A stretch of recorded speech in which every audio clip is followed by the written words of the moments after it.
السلام علیکم۔ رضا علی حجویری آپ کی خدمت میں، گنج بخش فیض عالم، مظہر نور خدا، ناکسارا پیر کامل، کامل آرا رہنما۔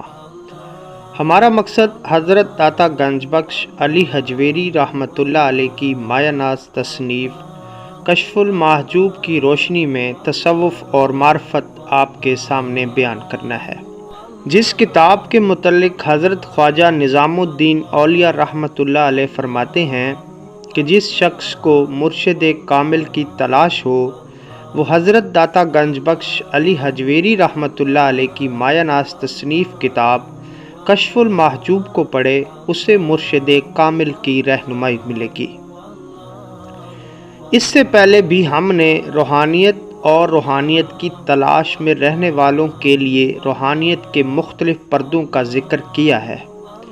کہ یہ پردے کیا ہیں اور یہ پردے کیسے کھلتے ہیں، جن کی ویڈیوز آپ ہمارے یوٹیوب چینل پر دیکھ سکتے ہیں۔ رسول خدا صلی اللہ علیہ وآلہ وسلم نے فرمایا ہے کہ تم میں سے ایک شخص تھا جس نے توحید کے سوا کوئی نیک عمل نہیں کیا تھا۔ اس نے اپنے گھر والوں کو وصیت کی کہ جب میں مر جاؤں تو مجھے جلا کر میری خاک کو خشکی اور پانی میں پھینک دینا۔ انہوں نے اس کی وصیت پر عمل کیا تو اللہ تعالیٰ نے ہوا اور پانی کو حکم دیا کہ جو کچھ تم کو اس خاک سے ملا ہے اس کو قیامت تک محفوظ رکھنا۔ جب وہ آدمی قیامت کے دن حق تعالیٰ کے سامنے پیش ہوگا تو حق تعالیٰ اس سے پوچھے گا کہ یہ کام تم نے کیوں کیا؟ وہ کہے گا کہ میں سخت گناہگار تھا، مجھے تیری جناب سے شرم آتی تھی، اس لیے میں نے یہ کام کیا۔ تو حق تعالیٰ اس کو اپنی رحمت سے بخش دے گا۔ یاد رہے کہ دراصل توحید کا مطلب ہے ایک کرنا اور ایک ماننا، یعنی یہ عقیدہ رکھنا کہ اللہ ایک ہے اور ذات اور صفات میں اس کا کوئی شریک نہیں ہے اور نہ ہی افعال میں اس کا کوئی شریک ہے۔ اہل توحید اس کو اسی صفت سے جانتے ہیں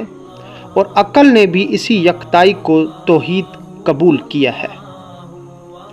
اس لیے حضرت داتا گنج بخش علی حجویری رحمۃ اللہ علیہ اپنی مایہ ناز تصنیف کشف المحجوب میں روحانیت کے دوسرے پردے کے اٹھنے اور کھلنے کو توحید کی قبولیت کو قرار دیا ہے۔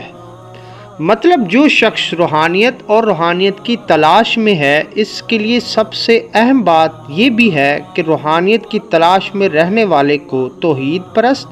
اور توحید پر علمدار ہونا چاہیے اور توحید کو قبول کرنے والا ہونا چاہیے۔ آج کل روحانیت کے بہت سے دعوے دار لوگ مارکیٹوں میں موجود ہیں جو لوگوں کو راتوں رات کام کرنے اور ان کے مسائل کے حل کرنے کا دعویٰ کرتے ہیں،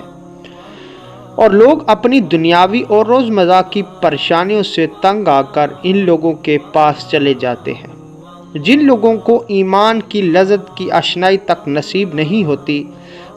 جو کہ مختلف کاموں سے مشہور ہے۔ اسلام سے قبل بھی اس طرح کے لوگ پائے جاتے تھے جو کہ جادو وغیرہ سے مختلف قسم کے طلسماتی کام لوگوں کے سامنے کرتے تھے۔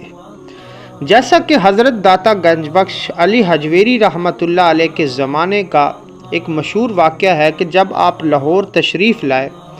تو آپ کے خلیفہ حضرت شیخ ہندی رحمۃ اللہ علیہ، جو کہ قبل الاسلام ایک ہندو جوگی تھے جن کا نام رائے راجو تھا،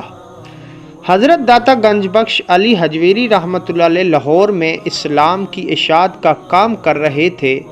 تو یہ جوگی رائے راجو حضرت داتا گنج بخش علی حجویری رحمۃ اللہ علیہ سے مقابلہ کرنے اور اپنی استدراجی قوت کا استعمال کرنے کے لیے مقابلے میں آ گیا۔ تو حضرت داتا گنج بخش علی حجویری رحمۃ اللہ علیہ نے اپنی نظر فیض اور روحانیت سے اس کو مشرف با اسلام کیا۔ ہمیں یہ بات سمجھنے کی بہت ضرورت ہے کہ روحانیت کے آگے استدراجی قوت، جادو اور کالا علم وغیرہ کی کوئی اوقات اور وقت نہیں ہے۔ اس لیے آپ لوگ اگر روحانیت کی تلاش میں ہیں تو اپنا ان لوگوں کے پاس وقت ضائع کرنے کی بجائے اور اپنا ایمان ضائع ہونے سے بچائیں